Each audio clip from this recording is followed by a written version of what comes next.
ariko siko kafeda noneho kakeye kiriya ngo umwana yanjye bakunda kuranga sheri burya yahageze yantanze none aranyica pe arampamba n'amahane. ariko si ubundi sheri ubundi wowe kuki watinda kandi hari n'ikibazo nashakaga kukubaza. urambabarira nyine igihe cyambanye gito ariko banza umbwire ikibazo bwa mbere, banza umbaze rwose, banza umbaze mukundwa mwiza. ndakubaza bwa mbere ubundi ni ikihe kintu utinya cya mbere kiri mu buzima bwawe? icya mbere ntinya inzara,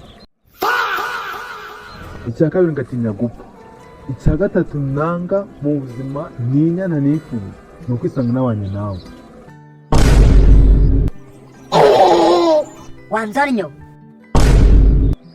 dore ko gasa gusa kakaranga niwe wabuze ikiryo mve mbere gatsindwa.